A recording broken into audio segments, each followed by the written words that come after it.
Welcome to the Pindown, your Detroit Pistons podcast. I'm your host, Wes Davenport from Motor City Hoops and Detroit Bad Boys. And I'm Blake Silverman, writer for Detroit Bad Boys, covering everything from the Pistons to the NBA draft and the Motor City Cruise. And guys, as always, if you're tuning in live with us here on a Friday afternoon, we thank you. We really appreciate all the live viewers that we get. Leave a like, subscribe, do all that usual stuff. Really helps us grow.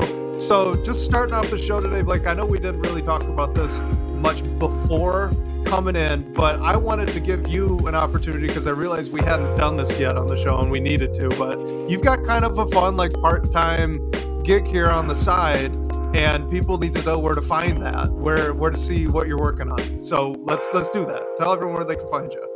Hey, thanks. I appreciate it. So a couple months ago, started doing like part-time writing with Sports Illustrated, just everything, all the current happenings, like breaking news. So everyone's getting their sports news from somewhere. So you can find me and the team I work with over at si.com. Just spread my wings a bit, covering a little bit of everything, like whatever is going on that night. Obviously a lot of NBA still. It's funny, the first night, I think it was the first night I worked, was the Pistons Heat game where Eric Spoelstra called that timeout that he didn't have. So I got to write a story about that, which was fun. But yeah, check it out on si.com. And yeah, really appreciate Wes for letting me shout it out. I just realized as the streamer was counting down, I was like, oh shoot, we hadn't done that yet. Now to get to the thing we actually like prepped before getting on today. We wanted to talk about the Lions a little bit just for a couple minutes, because I mean, who doesn't? If you're a Detroit sports fan, how could you not be excited about the Lions? I mean, they get the big win there in the final week of the season to get the 1 seed in the bye week. You got the spirit of Detroit in the Lions jersey.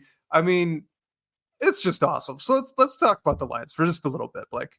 Yeah, it's so cool. And I love, just to tie the Pistons in a little bit, seeing Amon-Ra, Brad Holmes, Jahmyr Gibbs. I think Tim Pett, like the whole team was at the Pistons game when they played the Warriors last night. And I know like Cade Cunningham wore the Jamison Williams jersey to one of the games. And some of the Lions guys, I know Aaron Glenn was at one of the games earlier in the week too. So it's just cool to see like things trending upwards, and just being a Lions fan, like our whole lives. Not last year was great too, but just having this stretch where you win 15 games in a season is like unremarkable, and playoffs ahead of us. It would have been crazy to go through the whole season, win 14 games and not even win your division, let alone get a bye. So happy the Lions were able to take care of business in week 18. I was admittedly a little nervous about that one, but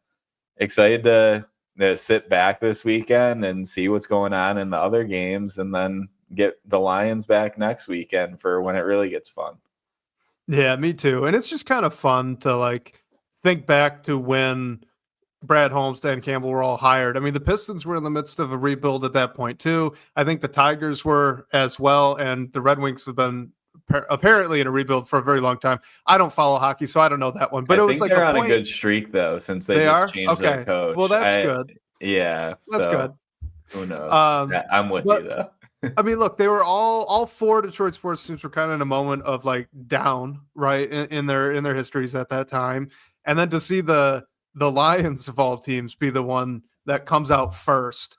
And then now you're starting to see, I mean, the Tigers had the magical run this past season.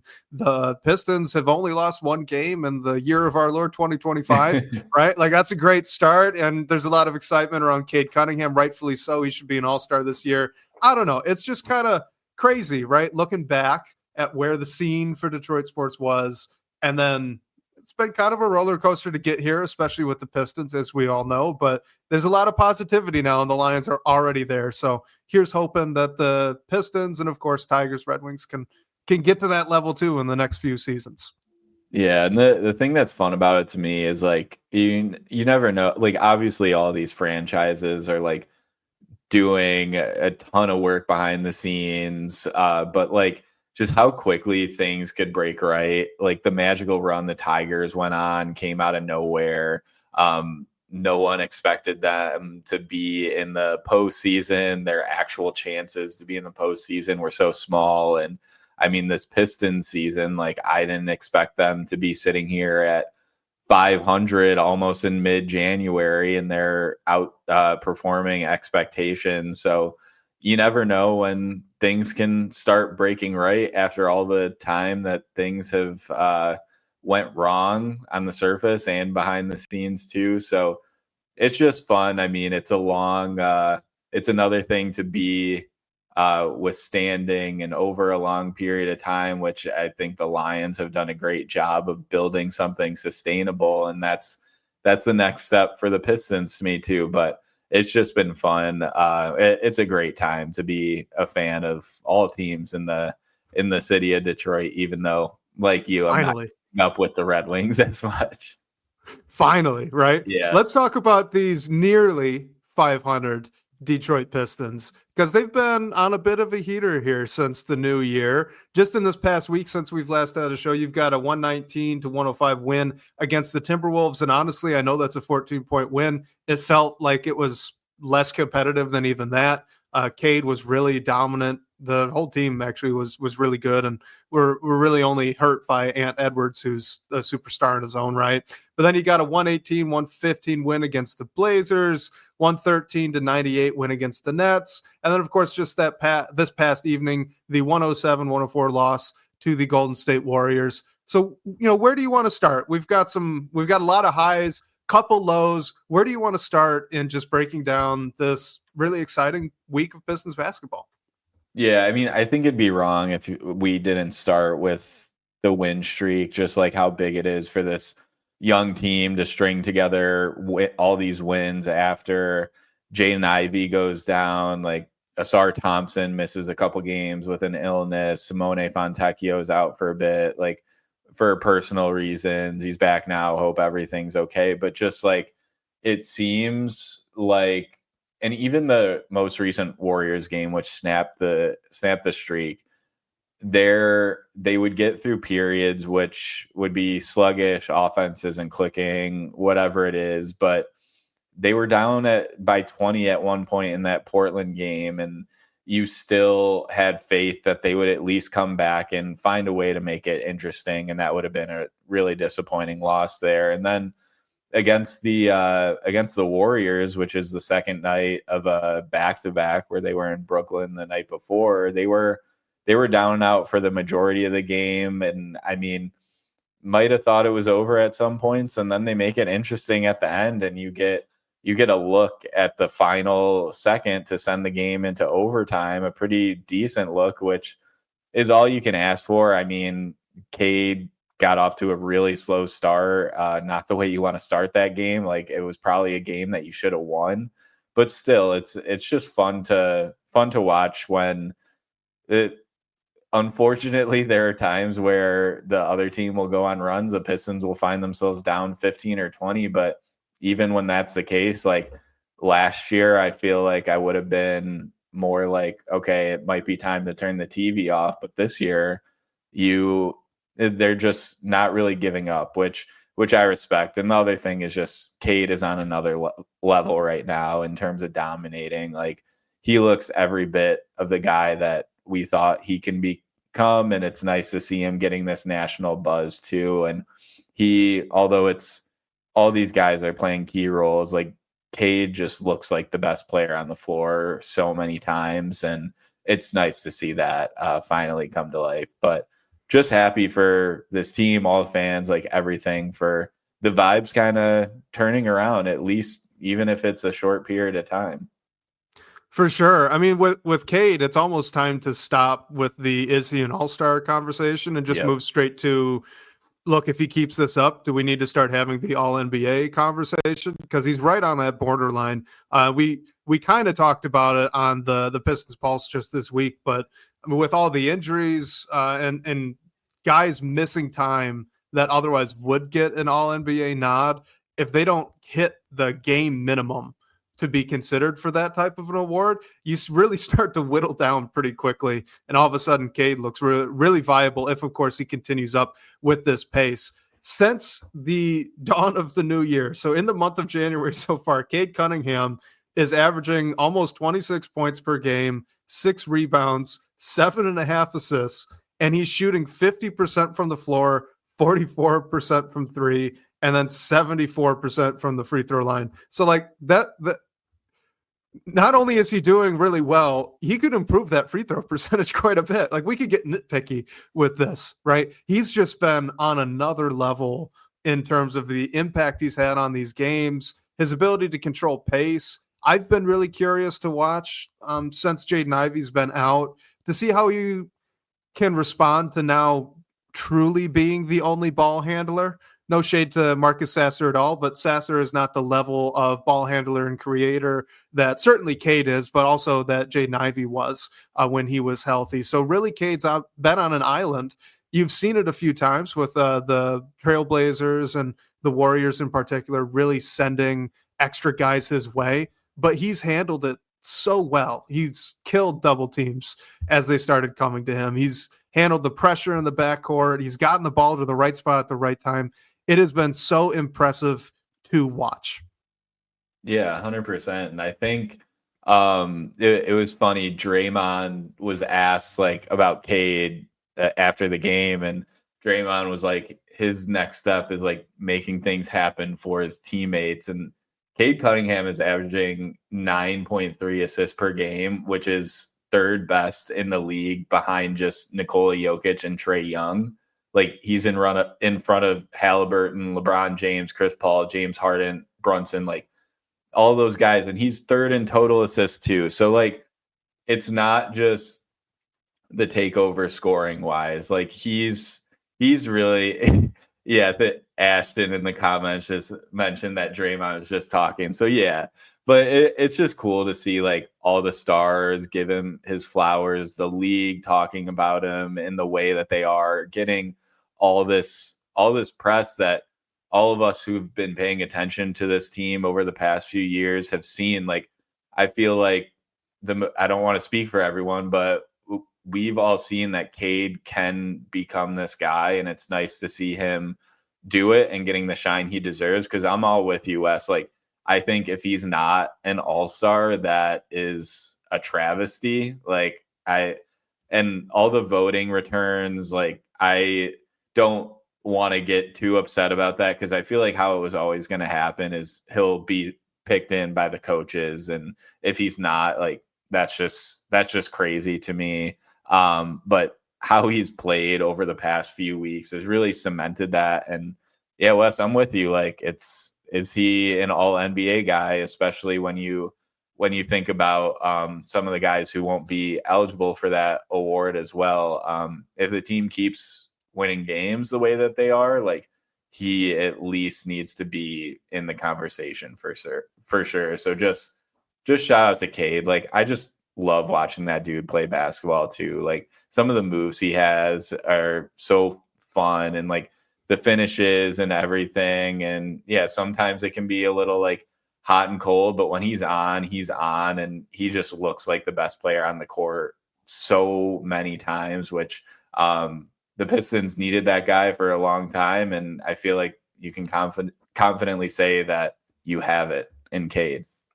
That's where I was going to go to, because like, just as a fan, it is so fun to watch a young guy like Cade Cunningham have the season he had last year. That was really, really freaking good. He had an incredible season last year. And then this season to just, beyond the shadow of the doubt, establish himself as one of the NBA's stars, take this Pistons team that, I mean, you mentioned earlier that they probably should have won against the Warriors. Maybe so. I'm in a position right now. I don't think the Pistons really have easy games or games that they should or should not win at this point. Like, the roster's not in a position where they are out talenting guys, other teams in the league right now. Not many. There are a few, but there aren't many.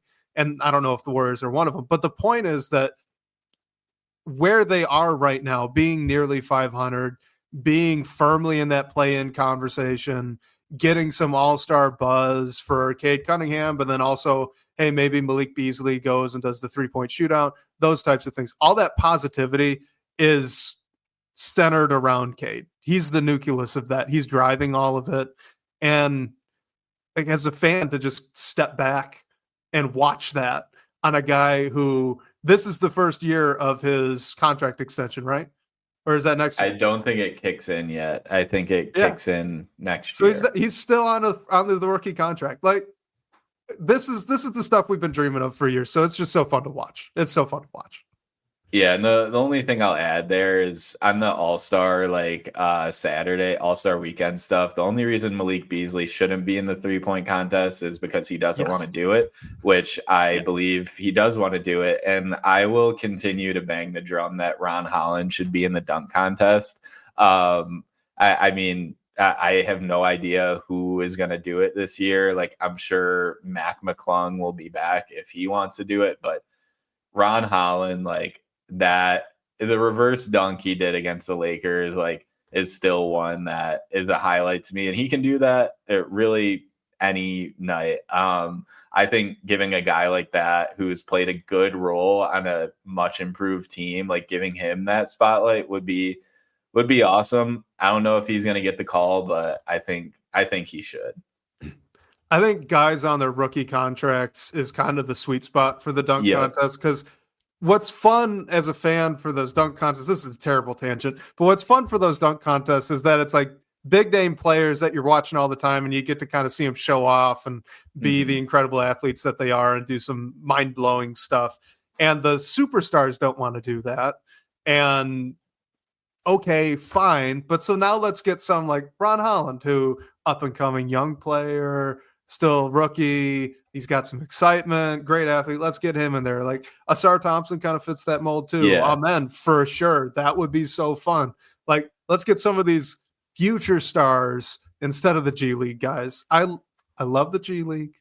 It's a great program, but I want to recognize the guys. But let's talk about Ron Holland. Can we talk about Ron Holland? Because I'd love to. Incredible this month. I can read off what his averages are, and honestly, I don't think that it really shows just how dang impactful he's been. He's averaging 7.7 points, 2.2 rebounds, 1.3 assists, while shooting 52% from the floor, 29% from three, and almost 90% from the free throw line. He's at 89%. That's in 17 minutes per game in January. Ron Holland has been awesome.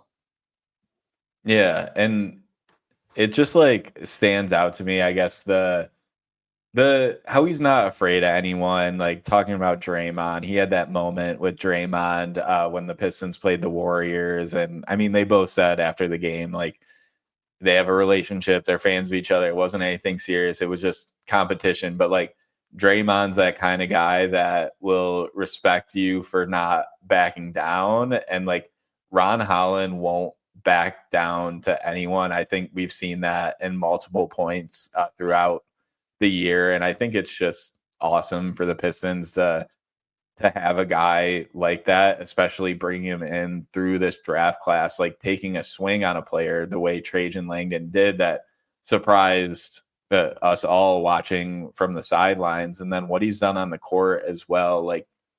He has, I mean, I heard Ron Holland say this himself. He was asked about his shot. If it wasn't against the Warriors, it was a recent game, and he just said he has a long way to go. He's happy to see the progress.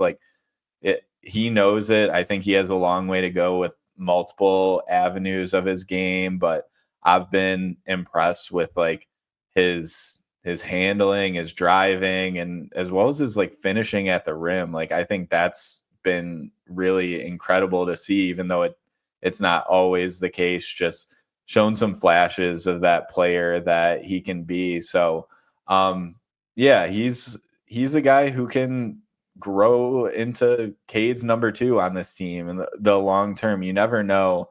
There's a lot that has to come along and go right for him to do that, but I'm not seeing any reason where his growth will just stop. And he's confident.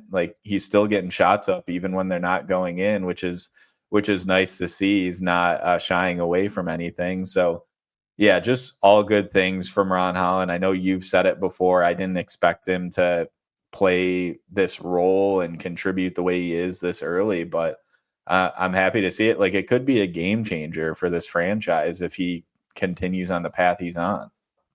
What he's been able to do as an on-ball defender, I think has been, I mean, of the list of things that I've been really surprised about with Ron Holland so far this season, of which it is long, I have to admit, I think that is probably at the top of it. His ability to be, he's quick. He's not quite the athlete that Ausar Thompson is. Maybe he's only 85% the athlete that Ausar Thompson is. But he's got a length to him that Ausar just doesn't have. His Holland's arms are longer. He's a little bit taller, and he's so good at using that to his advantage. He's so good at being able to just cover space around him with his length. He can get up under guys and use his arms and his long torso to recover along with his athleticism. And that's been a lot of fun to watch. He's great at getting through screens, I think, with a heavy step above, right? Instead of getting stuck on them or being forced to go underneath. And a lot of that also has to do with just how long he's able to go. He can go early, he can go late, and it'll be okay. And then he's kind of got that a little bit of like Isaiah Stewart in him, right? Like when you see Isaiah Stewart switch out onto a guard, he's not playing right up on the guy. He's backed up a little bit, but because he's like a dang pterodactyl out there, it doesn't matter, right? The ball handler still is uncomfortable. Stu's still got the hand right where that crossover is going to be, and he's able to stay in front that way. And in those situations where the Pistons have asked Ron Holland to guard down, like on point guards, he's done that really effectively. It's just been so impressive to watch and really fun to watch. And the steals he's able to get, the impact he makes, the energy that he brings, all that plays into it. But he's got a chance to be a really, really good on-ball defender. And he's already good. Yeah, I think defense-wise too, he's still getting a bit of the rookie whistle and maybe being called for some fouls that he won't be called for in a few years. So depending on the matchup, of course, but I think that plays into it a little bit as well. Like, I think he's just going to get better in all areas. I mean, the shot is still the swing skill to me. If he can knock it down at a high rate, like that totally changes who he can become as a player and how the Pistons can like fit things around him, Cade, whoever else they're building around. So yeah, I mean, just nothing but good things to say about Ron Holland, and I'm happy to see him get some increased opportunity as well with now that Ivy's out, as well as like just some other guys who have missed games here and there. The shooting is actually pretty close, I think anyway. I mean, the form looks good, and we've been talking about that, but these past 2 months, so January so far and then in December as well, he was right around that 30 mark. On the season, he's still at 23, but so far in January, it's 29. I believe in December, it was just a touch over 30 on his shooting splits. Like, you could work with that. You can handle that.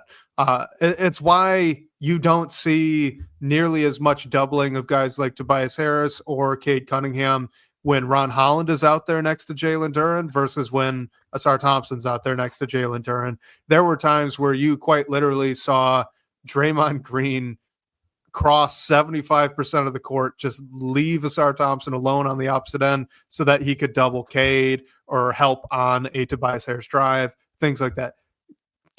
Defenders are not doing that against Ron Holland, and it's because he's approaching acceptable from three already.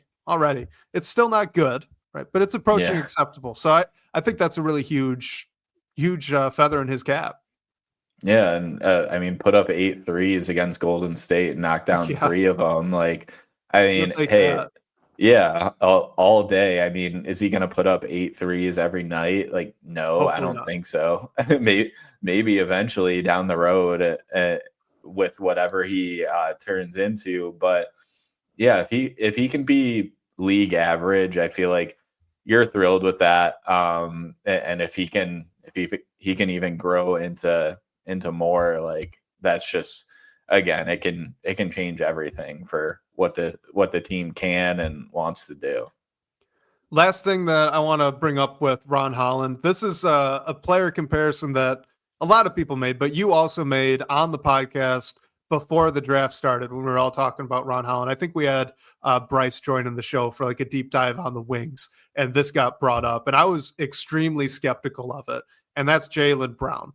Let me read off the per game stat lines, just the stats so far. Like, well, I'll get into the field goal percentages and all that as well, but just the overall stats. Jaylen Brown, his rookie year, 6.6 points, 2.8 rebounds, 0.8 assists, 0.4 steals, 0.2 blocks per game. Ron Holland so far this year, and now he's only 38 games in.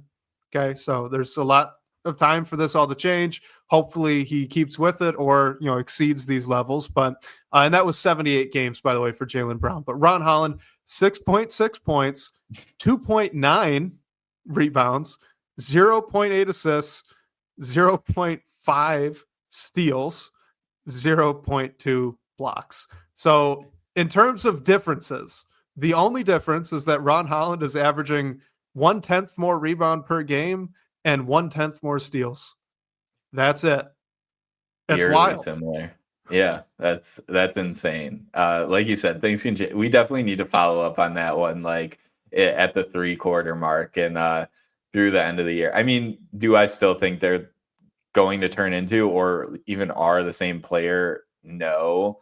But just like, I guess that mold that Jaylen Brown plays on the Celtics, like maybe that's what you're looking at the best case scenario for Ron Holland is. And even though it doesn't shine through and he doesn't have like that many opportunities, I'm also encouraged by the secondary or tertiary playmaking that Holland can bring. I don't think he's a horrible passer. Like, I think the decision making was a question coming out of the G League Ignite, but that was also a decent amount of the role he was playing. So like, I mean, he made a nice pass on a drive to Isaiah Stewart against the War, or maybe it was against Brooklyn. Like, he shows those flashes too. So I think he can grow there, even though he's not getting a ton of like lead ball handler or like playmaking opportunities. I think there's something there too. Yeah, and like to be fair, like you said, obviously this is a very extreme player comparison. There are not many Jaylen Browns. There are not many guys who were as raw coming in, who had rookie seasons like he did, that then became Jaylen Brown. There's a reason that Jaylen Brown's so special and unique for the Boston Celtics. But like, you could see the mold. Like you said, you could kind of see the outline of this type of player. And in all honesty, that type of player, usually not initiating offense for others, right? Jaylen Brown right now, yeah, he gets his assists, but he's a bucket getter, right? He's a bucket getter and a pretty good defender, and he can shoot the basketball pretty well. Like, that's Jaylen Brown. And you can see that with Ron Holland. You can see how in flashes where he gets every now and then the opportunity to operate the pick and roll or take a DHO or just a straight ISO in the half court, and certainly in transition. He's got a knack for creating that space for himself and then attacking that space however he feels in that moment. And that's the kind of, I guess, secret sauce, you might say, of becoming the type of scorer that Jaylen Brown is, or at least that's what I would say the secret sauce is. Because like, you look back at another guy that kind of got this comparison too. If we go way back, you could look at Hami Diallo. There were some people nationally that, that's kind of the Jaylen Brown mold. He's that crazy athlete, right? But Hami could never do what Holland does there. Holland is able to create space where Hami wasn't, right? And so just that kind of, is fluidity the right word? He in his handle, right? So just the control, like all of that, all that like soft stuff, that intangible stuff that you can't really put into words, but you know it when you see it. Holland's got it, and that's extremely exciting. 100%. And yeah, I think he'll be like, however many years, when you go back to look at like Ron Holland, I think he'll be such an interesting like draft philosophy use case, because if he if he turns into like a player in that Jaylen Brown mold, it's like that's your clear number one overall pick in this last draft class. And just the team context that he was in with G League Ignite and everything that they were going through and what Holland was being asked to do specifically, I feel like made him such a wild card in this draft. And I mean, maybe Trajan Langdon was just like one of those people that was like, no, I see it. He's the guy. Because there were those people that were like, Ron Holland's the number one player in this draft class. So if the Pistons were able to take that swing and connect on it, like that's again, that's just like a franchise changing pick. Like we've seen some other teams have over the past years and have been hoping for ourselves. Like Cade was pretty like an obvious pick to me, but like if you can hit on like the Ron Hollands and the other like the Ausar Thompsons, like that's how you really make things click. Yeah, completely agreed.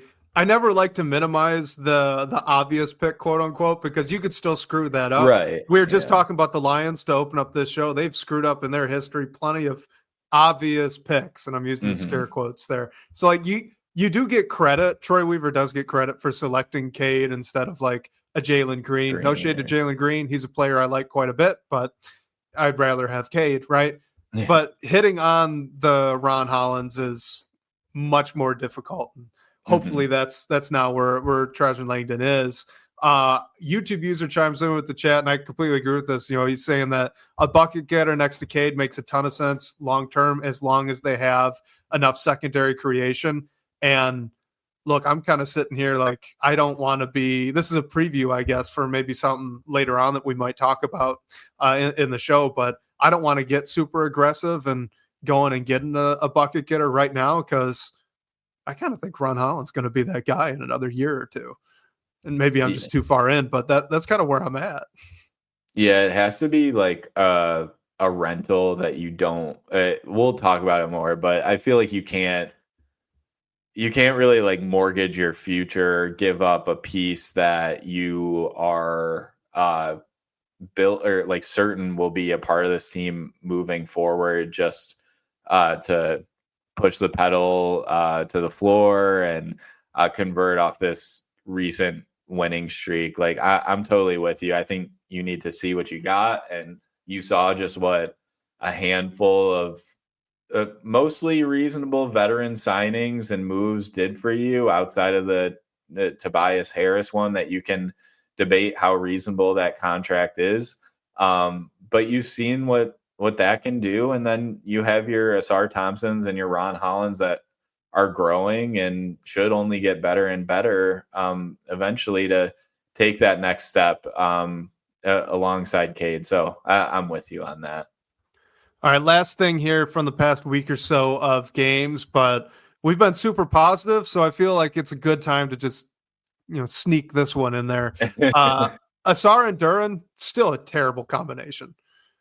The bad start that they get off to against the Blazers and against the Warriors, it's not 100% their fault. There's a lot of blame to go around for that, but those are also the only two games where, not the only two, because you also had the Timberwolves.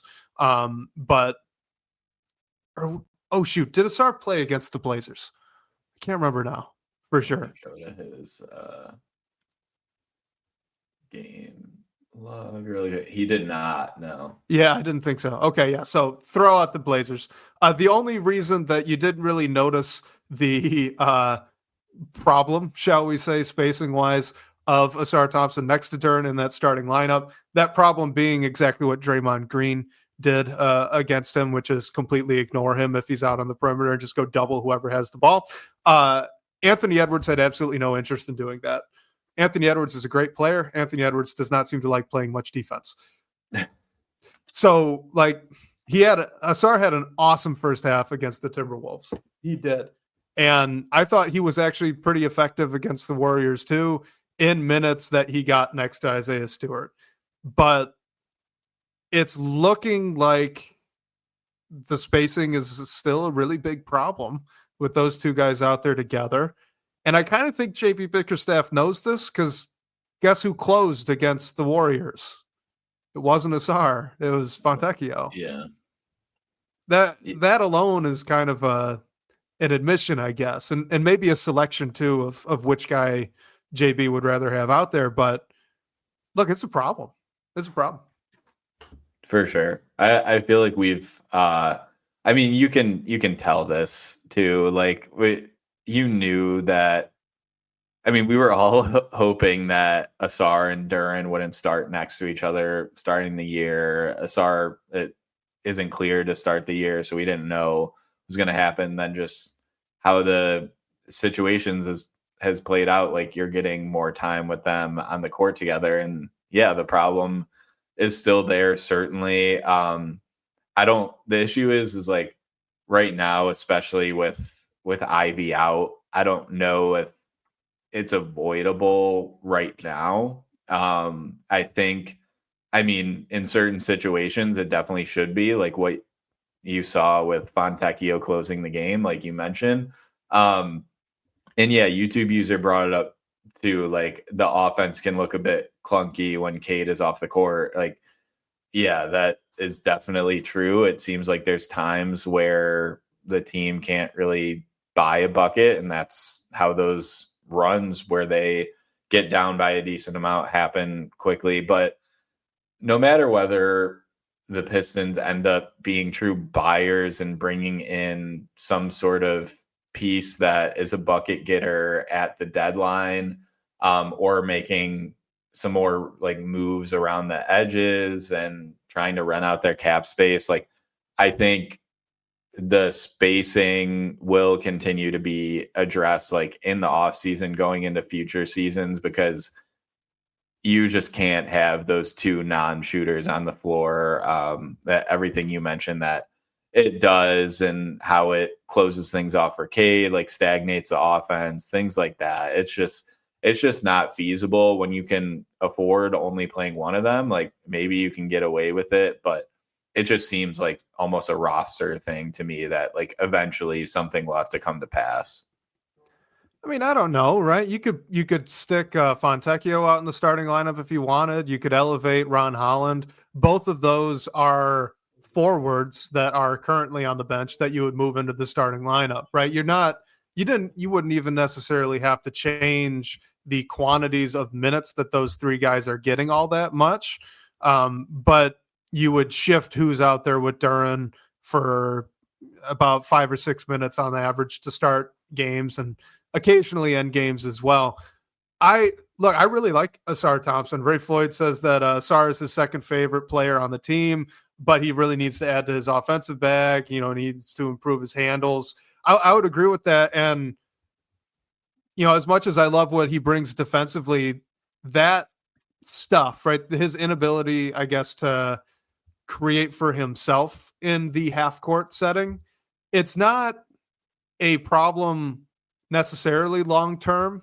I don't personally think that's something that I've got envisioned for him doing all that much in the future anyway. But when you pair him with a non-shooting big as well, then that limitation is just a little bit more obvious. When Draymond Green goes to double and Ausar makes a kind of half-hearted cut to the middle of the lane, and now you're asking him to make a play, it's the play to make is for himself, and he kind of struggles to do it. He powered through a couple of times, and he did have a couple of positive ones, so it's not something that you don't want to see him improve on. You do want him to get those reps. You do want him to improve on it. It's just more obvious that it's not there right now in the situation that he's in. You'd be maximizing both guys individually. And we talked about this, but you'd be improving the situations individually for Ausar and for Jalen Duren by sticking a Simone Fontecchio out there, or by sticking a Ron Holland, who El Blusa says it's the same situation because there's still bad spacing and playmaking, but Ron Holland is shooting a lot better from three, especially recently. And he's being guarded like it too. So it's just kind of a no-win situation, and it's unfortunate that we're back in that spot. I guess that's where I'll end it. My little rant again. Yeah, for sure. I agree. And I mean, like you said, I guess the thing to take from it is JB knows it. Like, it's not like this team they're always trying to win games, but I feel like now especially they're changing things up. The game plan is like always there, and I think those things that are glaring to us just watching, like he's on top of it, and also Simone Fontecchio, the stretch that he's going through where he's playing super well is huge. When he had a off and on, and honestly probably just a rough start to the season, like him giving you those good minutes and being able to shoot the ball and make some other things happen on offense, and at least be just not a net negative defensively is huge for the team as well. So yeah, maybe the answer is start him, give Holland more minutes, like you're saying. But I think overall, right now, like you'll probably see Ausar and Duren on the floor at times, but hopefully it's just not extensive because it's so clear how unsustainable it is. I want to pull up the stat because I was curious. So El Blues is in the chat, mentions they both being Ron Holland and Ausar Thompson were at 22% on the year as of a couple games ago. That's still generally true. Okay, so Ron Holland on the year is at 23, but over the past month and a half or so, right, December and so far this month of January, he's much closer to 30, right? So our recent trend is up. But I was curious, so I went to look at Ausar Thompson on the year. He has attempted 19 3-point attempts this season. He's made 5 over the past month and a half, right? So the same time span of December and January, he's taken 10 and made 2. Like, not only is the percentage bad, right? So it's still around 20, which is close to where it was last year, if not just slightly better. But the volume is also really bad. You can't really have that next to Duren. If it was next to Isaiah Stewart, or if it's next to another like floor spacing center, right? Now it's a different conversation. Now it's not as big of a deal. But when you're relying on one of those two guys to be better than 2 for 10 over a month and a half period, like it's just unavoidable. It's unavoidable. It looks really bad. Yep, definitely. And YouTube user mentioned it. Ron took 8 3-pointers against the Warriors. Yeah, he's not afraid to shoot it. So it's just a matter of like how other teams are defending the Pistons, depending on who's on the floor. And like you mentioned earlier, Wes, like when Ausar is out there, there's more leeway to double Cade or whatever it might be. And Ron Holland like helps bring just a little bit more room, even if it's not like an incredible floor spacer out there. Like he opens things up just a little bit. But again, you're not getting like Ausar, even though he's had his moments where he's struggled, like he's a much better defender than Ron Holland right now. So it's just a pick and choose your poison depending on who and depending on the situation, which like I think JB is doing, and he's doing an all right job of. And for what it's worth, I've been extremely impressed with Ausar's chemistry with Cade in the kind of 2-man game. It's not always pick and roll, sometimes DHOs, sometimes just cutting off one another. But I think that's actually been really good. It's been a lot of fun to watch, and hopefully, fingers crossed, that's something that's really buildable moving into the future here. Let's get into, this is a question from last week, but it was fun. It was a fun question. So let's have a little bit of fun here on a Friday afternoon. It says, following my question of a few weeks back, re-ranking the top 5 of the 2024 class, I now humbly ask you, how would you redraft the top 5 of the 2021 NBA draft, which is Cade's draft? This is from No Frown Motown in the DBB comments. So what's your redraft of 2021? Okay, I'll start it just by saying I think Cade is like the far and away number 1 now. Like, so it's like Cade and then a big line break, and then the rest to me. My number 2 is Franz Wagner. Maybe you can say he's like a little bit closer, but I'd still much rather have Cade like by a lot. After that, I have Sengun. And then number 4, I had Jalen Johnson, who I just love. I mean, just a heck of a player. If he's not being the number 2 to like Trae Young right now, like I honestly think he could, if the Hawks wanted to build around him, they could, and you need more scoring. And so, but I just think he's the perfect player for today's NBA. And then 5, I had Evan Mobley, and it was really tough to leave Scotty Barnes out, like just below Mobley at 6. But I think my top 5 were just the group of players to me that I could take and say, if I was starting with nothing and you give me this player and I find ways to make it work, like those would be the players from this draft that I would be okay doing that with. Scotty, although Toronto committed to him, gave him the max extension, I'm just a little less confident that he can be a building like a number 1 maybe. So that's where it is for me. I hated how I had Mobley at 5 too, but that's just how it shook out. Our top 5 was actually the same 5 players. I also had Cade Cunningham number 1, obviously as a Pistons fan, but I want to pitch you Evan Mobley for a second. So YouTube user says that Evan Mobley's really good in his role in Cleveland. I agree, and it's kind of an understated role. I think he could be doing more if he was in a different situation.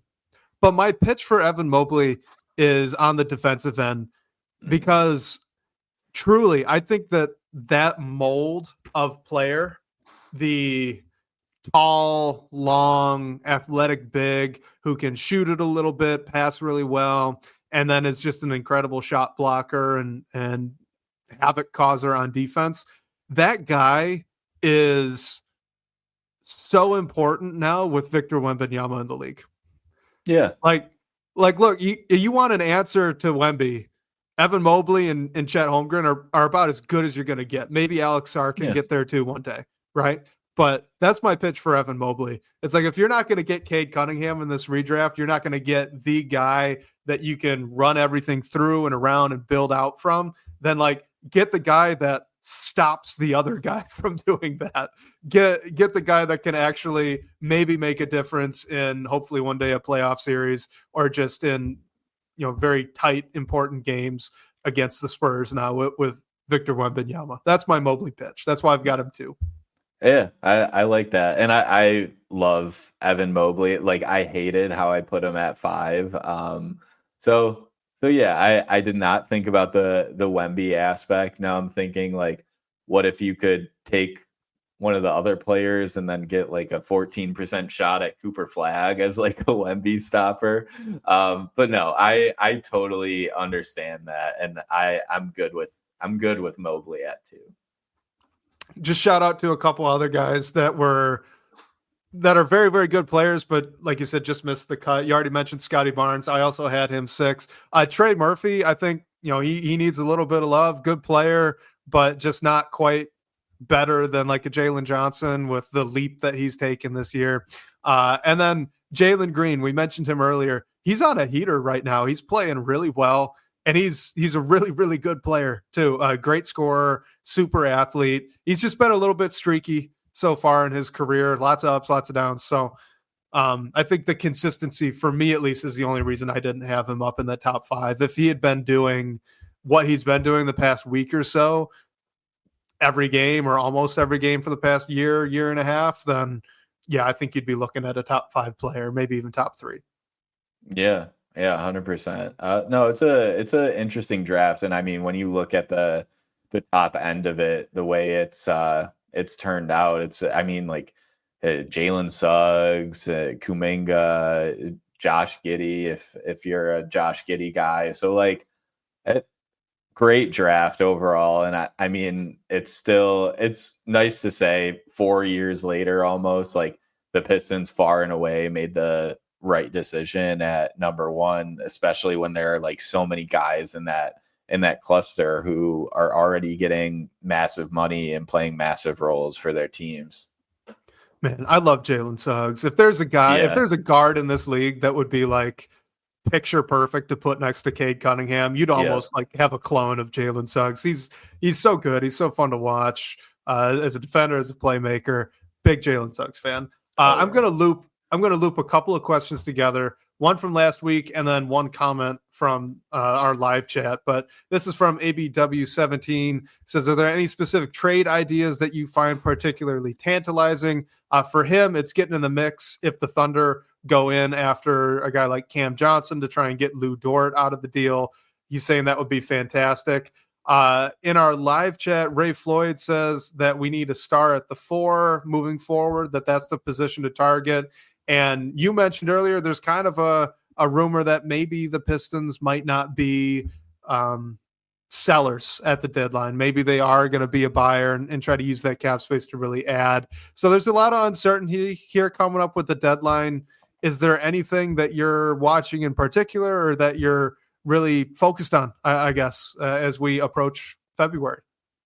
Yeah, I mean, I actually think where the report came out that the Pistons might be adjusting their strategy was from Brian Windhorst and is like what he's hearing going into the trade deadline. So, I mean, that's as good of a report as you can get. Thank you. Shout out Windhorst. That's my bad.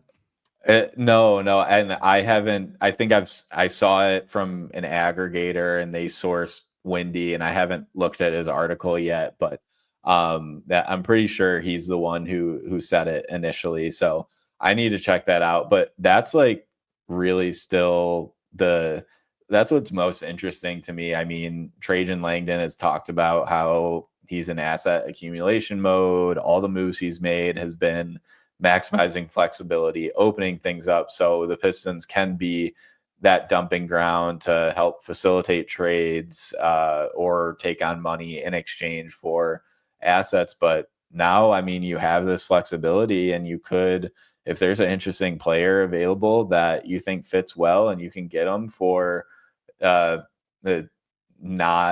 an outrageous price, like go ahead and do it. One player that is interesting to me, if we're talking about that like bucket getter shooter role, is Jordan Clarkson in Utah. Like what's going on with him? I mean, I know him and Ron Holland scrap, so that's a little interesting. But a guy like him is someone that I think could fit the mold, and he's not a long-term guy because I believe he's in his 30s now. But someone like that, and I could also see the team going out to get a big, like if they can pluck Jonas Valanciunas if he's available for not that big of an asking price. And then the last thing I'll say is if you can find a backup point guard or just like a primary, like a lead initiator you can bring off the bench, like I don't think it's necessary, but I think it would be a nice to have and welcome move, especially since Jaden Ivey went down.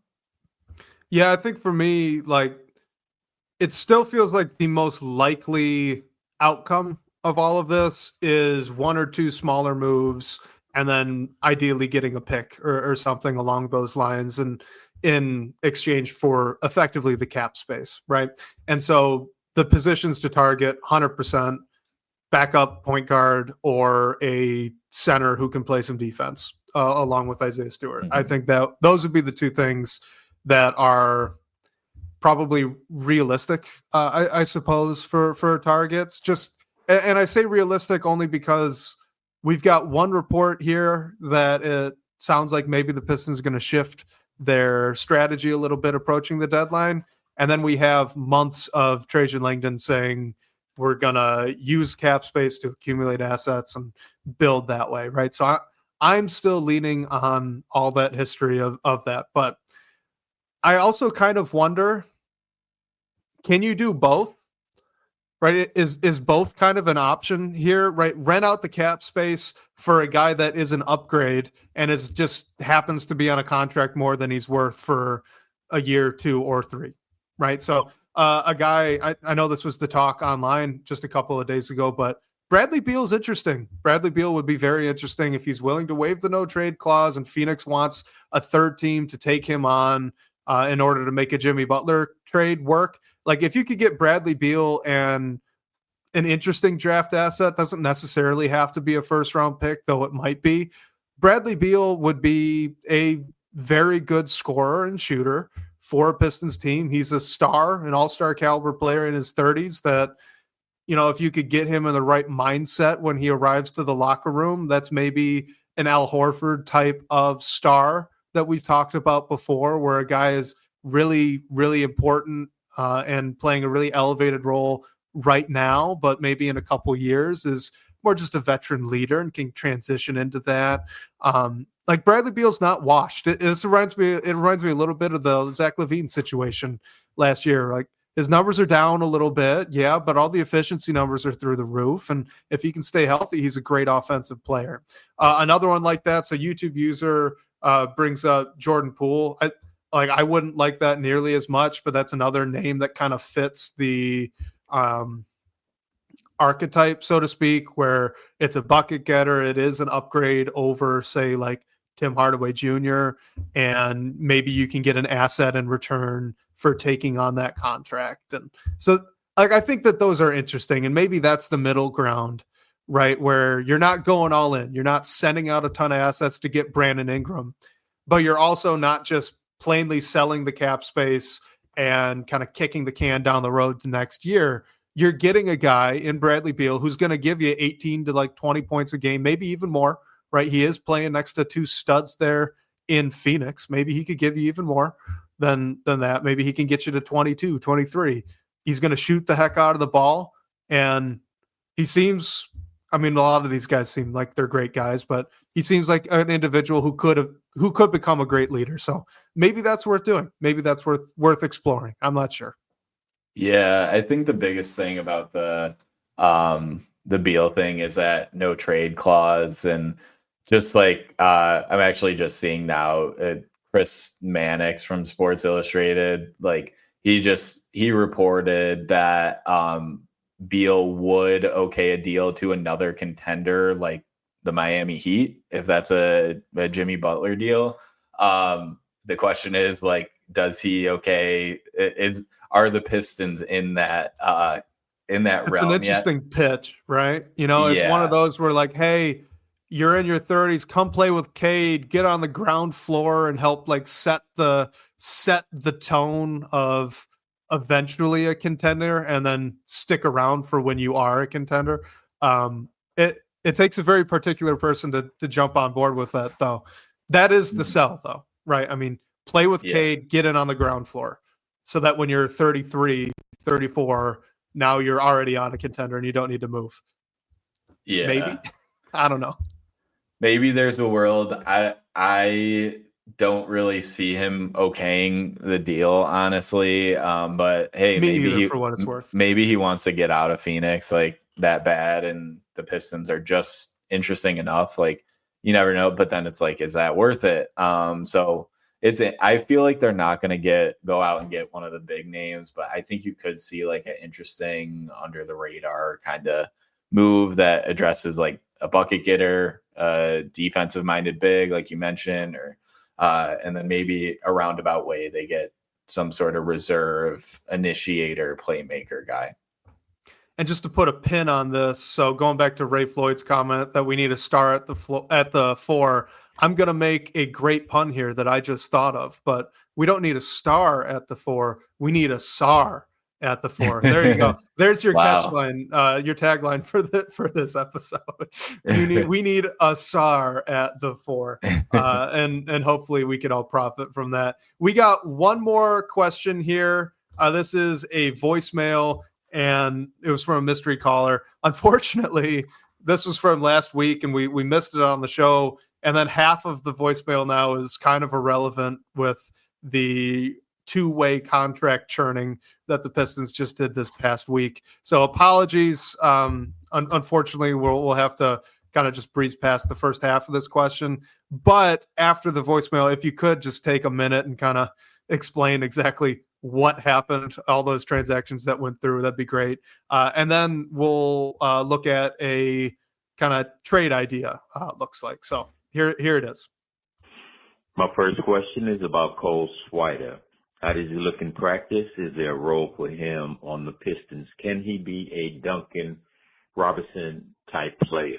My second question is, with Santi from Michigan, from Memphis, would a trade straight up for Santi, for Stewart work?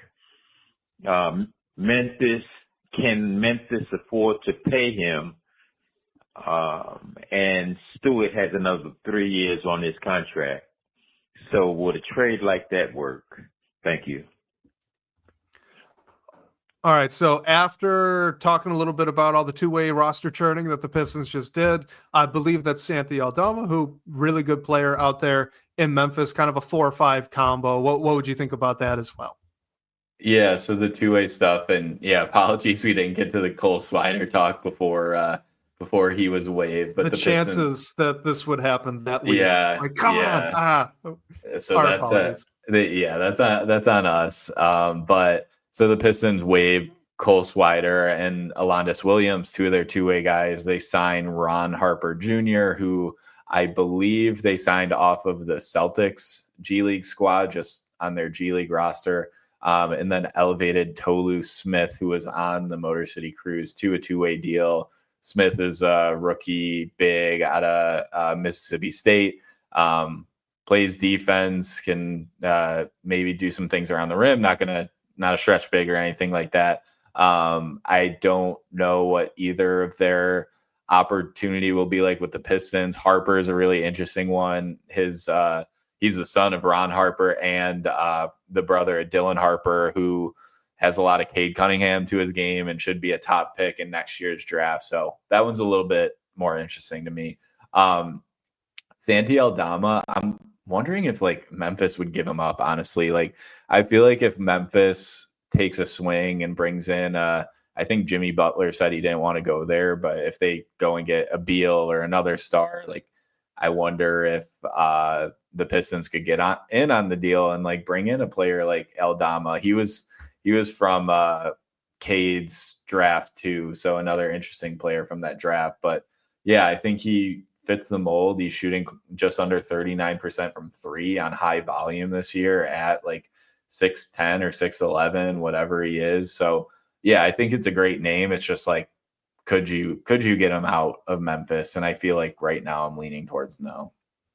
Yeah, I'm in the same boat. I don't know if well, I guess I don't really know if there's just a fit between a swap for Santi Aldama and Isaiah Stewart. The Pistons are getting a lot of use and a lot of good value right now from Isaiah Stewart. That's not saying that they wouldn't from Santi Aldama. He's a really good player too. I like him a lot out in Memphis, but he's playing really well for Memphis. So you're kind of taking 2 guys that are doing important roles for their individual teams and like swapping them. I'm not sure that either team would really be interested in that. But, like you said, maybe the way that you'd get a guy like Santi Aldama is kind of like how the Cavs back in the day got Jared Allen, right? You got a big trade going on between, in this case, like Memphis and maybe Miami, right? So you've got all those workings, and in order to make the cap work, instead of sending out draft capital, the Memphis Grizzlies are going to send out a good player that they have into cap space, or maybe just in exchange for like a 2nd round pick or something like that, right? And yeah, so YouTube user says Isaiah Stewart and Brandon Clark play the same role. Completely agree. Yeah, completely agree. It's a little redundant there for Memphis, but regardless, that might be how you get a very interesting player in Santi Aldama. We didn't want to give up draft capital, but we still need to move some contracts to make this work. So now the player that they're moving, the contract that they're moving, isn't just a cast off. Now it's an interesting player that the Pistons may want to invest in. That could be really cool. That could be really interesting. And honestly, probably something to watch, because Aldama is like, he can play the 5, but he's not a full-time 5, right? He's not a full-time 5. Yeah, for sure. Yeah. I'm not putting it past like Langdon and where the Pistons stand just like financially to be able to do a move like that. So that'd be super interesting. Last question here before we get out, but this is from Brad B. Says, all the speculation aside, what are the chances we just have our team and maybe we just need to be patient? And I got to tell you, I'm pretty much in agreement in agreement with Brad B here. So what do you think? Yeah, I mean, I think it's likely. I think there's still some like roster move. There always are, so that's not like anything crazy. But I think there might be like if Ron Holland needs more time, which like he'll need some time, I think you're going to see them bring in another shooter, bucket getter, like YouTube user was talking about. It's how big a name that player is and how much money you're paying them is the question to me. But yeah, I'm with Brad B here. I think like the core probably is intact. Like maybe you'll add someone to that core. But overall, I think you have your foundational piece and maybe your foundational pieces, which are the hardest things to do overall. And they're young guys, so it just will take some time. Like Brad B said here. Shout out Brad B, who says, P.S. Love the Pulse. Pistons Pulse. Of course, guys, if you're not listening to that, you really should. Great show, Free Press. I produce it. Bryson Amari, awesome insight. And I mean, they've been doing it for feels like forever now, which is kind of crazy how long we've had that podcast going over there. But look, I think that at the end of the day, the Pistons have 4 really, really interesting young players that are all kind of at different spots in their development right now, but are at least interesting and worth investing in and trying to build around, or maybe not build around, because at this point you're really just trying to build around Cade, but build a context that is conducive to their growth for. I would say that those 4 players are obviously Cade Cunningham, but Jaden Ivey looked fantastic this year. Obviously, very unfortunate what happened with him on that injury, and hopefully he's going to return full strength, and no real reason to expect that he won't, but fingers crossed for that, hoping for the best. But then Ron Holland, his potential has been extremely exciting. And I would say Ausar Thompson. No, YouTube users ask, so I'm saying Jalen Duren's the center of the future. Wants me to say 5 young players. I'm not going to go there. The 4th young player is Ausar Thompson to me. What he can do as a defender and kind of as a utility guy offensively is interesting, maybe like a Bruce Brown type mold, but bigger and more athletic. Really cool.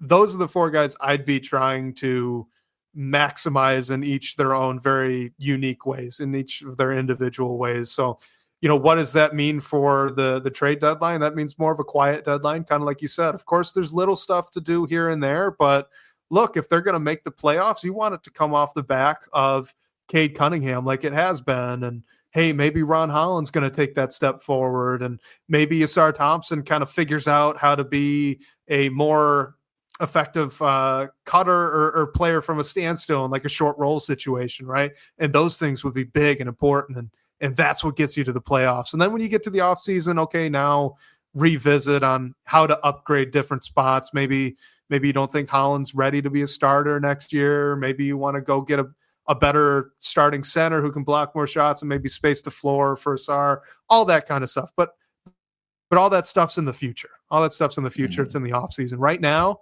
I'm with Brad B. I think that they've got the 4 guys.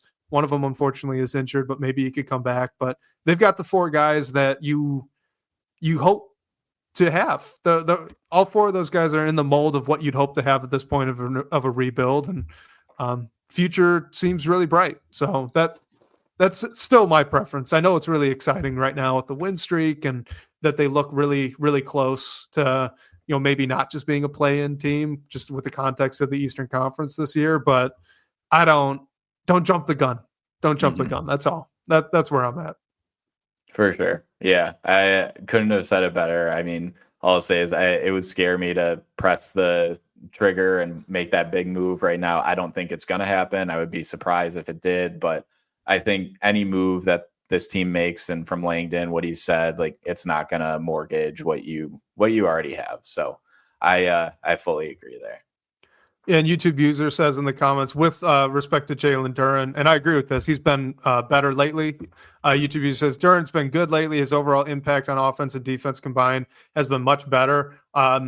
Just as a quick aside, like, I think that he's been kind of regular bad on defense now, which is a step forward. Like, that's not a slight. Like, he he's improved. He's not making nearly as many mistakes, and it's still not good, but it's certainly better. And of course, to bring us full circle, Brad B says patience is what got the Lions there. Yeah. So there you go.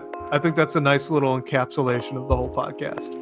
Oh, 100%. Yeah, and some good draft picks too, which we're talking about the Pistons' strong draft as well. So yeah, I'll go ahead and close us out there. Shout out to our unnamed caller. Thank you for leaving a voicemail, and sorry it took us a bit to get to it where we missed the Swider news and everything, but reminder, everyone can call the number to ask a question, hear your voice on the show. The number for that is 313-355-2717. And special thanks to Sean Corp, the managing editor of Detroit Bad Boys, for supporting the show. And shout out to you guys for all the great questions and talking points tonight. We'll catch you next week, whether on your commute or live with us on YouTube. We can't wait to talk more Detroit basketball with you all.